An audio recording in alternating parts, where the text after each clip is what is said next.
What it do and what the business is. Welcome to the Floss Mode Show. I'm your host with the most, West Coast.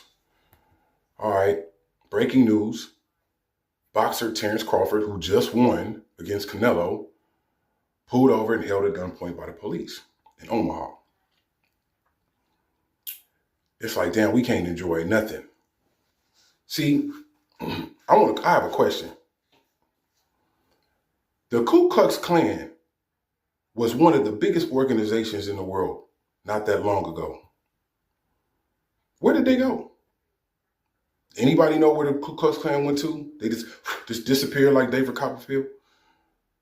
Where did the KKK go to? Where are they at? And you know where I think they at? They traded them sheets for law enforcement uniforms to spread the narrative. Them walking around with white sheets and all that shit wasn't really doing nothing. If you got, like my grandmother told me, if you got to hide something that you're doing, that means you're not supposed to be doing it.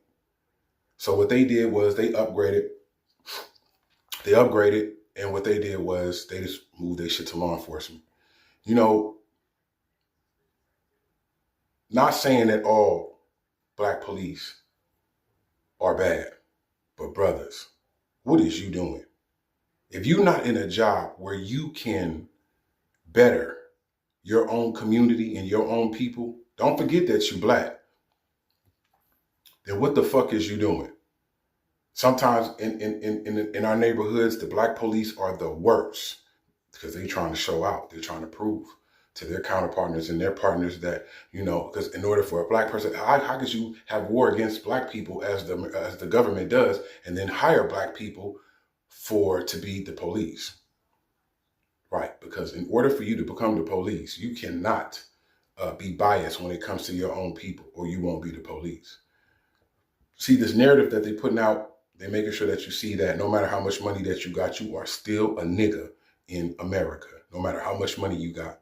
Now, they said that Terrance Crawford was driving around erratic and all that. Why would you be driving around erratic and the same night they just praised you and you're the boxing champion and beat the odds and all that? To me, I will say this.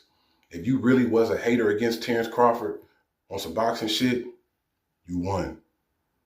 Because everybody knows in this world, no matter how much money you get, they gonna still treat you like a nigga. So Canelo, even though he lost the boxing shit, if he really don't like black people like a lot of Mexicans don't, he actually won that boxing tournament. Y'all hit that subscribe and that like button. Only being real. We'll see you for Lee and Nia.